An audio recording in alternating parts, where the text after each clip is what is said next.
video. The point of this video is how I healed my epilepsy. Hi beloveds, how are you today? I wanted to make this video because last night when I was doing the video for the vlog for week 24, which I suggest that you check out because there are a lot of heavy placements going on right now with Neptune in Pisces, squaring Jupiter retrograde in Sagittarius, and also Saturn and Pluto conjunction in Capricorn with the South Node. Like, there's a lot of heavy change going on right now. However, that's not the point of this video. The point of this video is how I healed my epilepsy. The way that I developed my epilepsy, and I'm going to phrase it that way because I was not born with epilepsy. My epilepsy was caused by a fall from a very great height on a school camp when I was in probably grade 2. And a year or so later, I started having seizures in front of the old Apple IIe computers, like the big box monitors. And I recall having, I'm getting goosebumps now telling you all this, so thank you guys, I know. So I had 3 or 4 incidences where I'd be on the computer in the hallway at the primary school that I was at, and I would just sort of like collapse, like really like just slump. However, I would see this really bizarre image before I would go into a seizure within the computer screen, which was the shape of a T with a circle and then an upside down T. And that image would duplicate almost like a photograph across the screen. And then I would be seizing. At the first, they weren't mal-grand seizures, they were petit-mal and absent seizures as well. So it developed over time, and it took about a month or 2 for them to diagnose me. My mother took me to a naturopath at first, and I remember taking flower essences, drops of flower essences in water, and it wasn't until they came across Dr. McKellan, I believe his name was, the Paediatrician, and he diagnosed me with epilepsy. And so from a prepubescent age of, say, about 10, I've been on Tegretol or carbamazepine, which is a very severe drug. My dosage was 200 milligrams in the morning, and eventually by the time I was 14 it was up to 300 milligrams, or 17, up to 300 milligrams of an evening. And I have been on that regime for most of my life. So the reason why I'm making this video is because my epilepsy is no longer present in my being, and I am surprised and elated, but also not.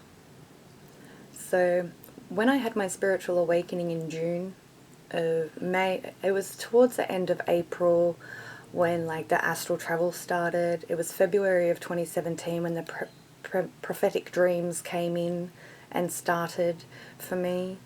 And then by the end of April, I was on the astral every single night for over a week, 3 weeks I think it was actually. And by June, I thought I was losing my mind. And so amethyst is what I went to get, by the way. Put amethyst under your pillow if you're having bad dreams, and it helps take them away. If you find that the amethyst, as a side note, if you find that amethyst keeps you on the astral, take that away and out of the bedroom and replace it with selenite, and selenite will help keep you grounded whilst you sleep and on the physical plane. So going back to my awakening, it was by about June or July of 2017, and I just intuitively started every morning and evening when I would take my medication for my epilepsy, I would be like, I don't really need this. Like my soul was telling me, you know, and I was just feeling that it was quite redundant practice to be putting these drugs into my body. And I couldn't explain it. I didn't know how to I'm getting goosebumps again. I didn't know how to explain what I was feeling. I just knew that I didn't need it anymore. So fast forward to February this year, and I was doing a lot of inner work, like a lot of healing work and a lot of purging. Like I went to lawn and camped out in the middle of the bush solo for 48 hours, 72 hours or something, and did a lot of like intuitive ritual work, which was just absolutely unreal, and healed a lot of stuff in that. However, in doing that, I reconnected with the shaman whom had assisted me in preparation for that particular trip.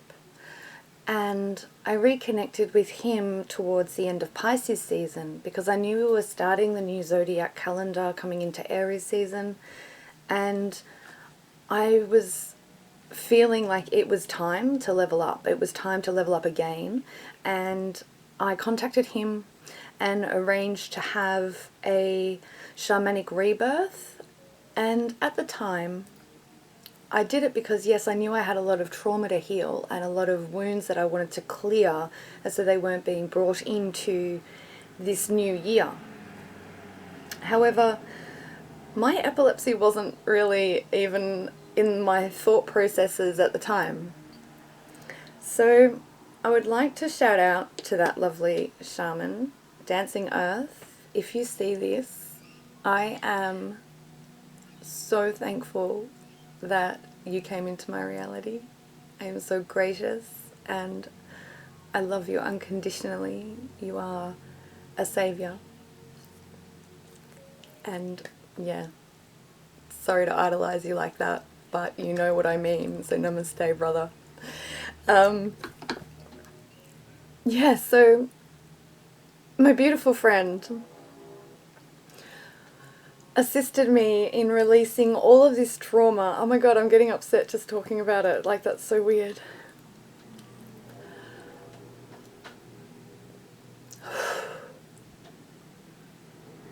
I don't care about crying on camera, but I don't want you to hear my whingy cry voice.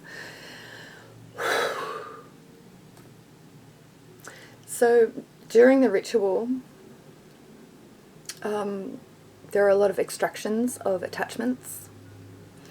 So when this happens, it's on a soul level and on a spirit level, and that's what shamanic healing is. It's not always about the facilitator's ability, but the key word there is facilitator, because in shamanic tradition they call it an empty bone. So my shamanic friend, Dancing Earth, was the empty bone for this transformation. My heart chakra's expanding as I'm saying this. He was the empty bone for spirit, so a channel, a conduit for not only his own magical and innate abilities as a healer on a soul level, but also to help channel spirit, and also to connect with my spirit and to my higher self. So it's a very two-way street with regards to a healing of any kind anyway, because if the recipient is not open to it, it's not going to occur. The same principle applies for things like Reiki or craniosacral therapy, which is another energy healing practice used for trauma victims, as it works on the 5 koshas of the 5 energy bodies of the human being. So in yoga traditions they call them koshas, and I'm not going to go into them right now. So, but I'll get back to that on another video, because that is very, very interesting. So just back to the healing. When the ritual was being performed, there was a lot of extraction going on, there was a lot of praying. I was in, I won't say trance-like state, but the best way I can describe it to you is I could see every version of me. Now this is where you're going to be like, you're fucking crazy. But I'm just sharing my experience, yeah? And I would love to hear from any shamanic practitioners, or any other people who have experienced shamanic rebirth or ritual healings and such, because I would love to hear what experiences that you had and if it was similar to mine, because mine, like, it was the first one I've ever done. So yeah, it was, I didn't know what to expect. And I think that's why it was so successful, was because I didn't go in with expectation. I just went in with, I'm rebirthing myself into this new zodiac calendar year, and I had no expectation of the level of healing I would receive. So at the end of the rebirthing ritual, or before the very end, but part of it is being submerged in water, and you must hold your breath and completely surrender in that 7 seconds of being dunked backwards in the water, and you must really surrender and allow it to happen. Now, I'm a water baby. I love water, always have done. In ritual, however, the cold temperature of the water and also the shock of it, it's the shock of the cold water, is supposed to help release everything out of you. So when Dancing Earth attempted to dunk me in, the first time, one, I got water up my nose. I'm not gonna lie, I didn't block my nose, so that was an epic fail on my part. But the second time he dunked me in, I had my nose blocked, and in hindsight, my body went into fits or of convulsion as if I was in a seizure. And I didn't put two and two together at the time with regard to my epilepsy. And he couldn't keep me down. Like, if somebody had walked past, they would have thought that he was murdering me. That's how severe and the amount of trauma that was being released from my being. And so I think we tried it a third time, and it was same result, like thrashing about like crazy and couldn't do it. And then I tried face forward, and I was able to surrender in that then. And the rest of the ritual is just as beautiful as well, because you go and sit by grandfather fire, and you're really connecting with each of your chakras, and you reset them to however it is that you want them, what you want your essence to be. And so, oh, I just got goosebumps. So that was absolutely phenomenal and magical. And not long after that, it was the same week, so that happened on a Monday. And I remember needing rest, lots of rest, for the following 2 or 3 days. And the weirdest part was that I couldn't sleep in my bed.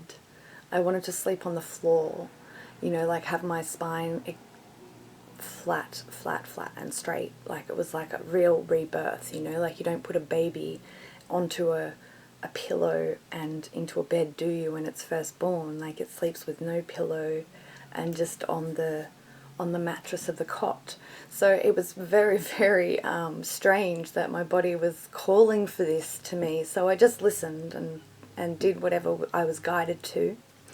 And I think it was within that following Saturday, I went to my first shamanic sweat lodge with Fernando and his amazing team of beautiful souls. Yeah, I am so gracious and blessed to have connected with all of that tribe. They are amazing. So thank you if you're watching. And I undertook my first sweat lodge. So in a sweat lodge, you are connecting with spirit, you're praying to earth, to Mother Gaia, Father Sky, Brother Sun, Sister Moon, and Spirit, and giving thanks for the support that this earth offers us, and it was truly beautiful. And after that time, after having the rebirth and then doing the sweat lodge, I came out of it and I felt crystal clear, like beyond clear quartz. It was unreal. I just felt lit up and light as a feather is the best way I can describe it. And so this was in February, yeah, and then again I went back to, I don't need this medication, you know. So I do things the smart way, always when it comes to medication and Western stuff, because it's, one, it's chemicals, two, I don't want to put my body into shock, and three, it's not worth the risk. So from that point forward, I started weaning myself off of my medication in a gradual lessening of dosages. And then I got down to the point where I would take it every every 2 days or 3 days. And I would just listen to my body if I needed it or not before I would take it. And I said 5 weeks in the vlog last night, that it had been 5 weeks. I'm just going to check that. Okay, so I just checked, and it was actually not February. February was when I went to Lorne and when I camped out in the bush by myself. It was actually the 18th of March that I had the rebirth ceremony, and then on the 23rd of March was when I undertook the first sweat lodge. So March, April, May, we're now in June. So over the space of these 4 months, I weaned myself off in 2 months time, 2 and a bit months. And yes, so now that I am not on my medication, I don't have epilepsy anymore, I feel that my energy, I feel limitless in my energy, because out of fear, I had placed so many restrictions on what I was able to do, because my epilepsy was triggered apparently by lack of sleep. So I know that it's gone because I've been able to pull all-nighters. I know they're not healthy and that you shouldn't do them, but I'm of, like, time is an illusion. So I'm going to work when I have the energy, and I'm going to create when I have the energy. So I just really wanted to share this with everybody. Thank you so much again for tuning in, and please feel free to connect with me on Instagram, on Facebook. Send me a message. I would love to have a chat about this with anybody out there who's either experienced a shamanic rebirth themselves or have healed a massive trauma through energy work. I would love to hear from you. And also any neurologists out there. I would love to have a chat with yourselves as well. So please share this amongst as many people as you can for me, so that I can get in touch with those people. And also shamanic practitioners, if I didn't say that earlier. So thank you so much for tuning in and listening to me and my story, and I look forward to connecting again. Please check out the details in the description box below. Yeah, alright. Blessings and namaste, everybody. Thank you so much. Mwah.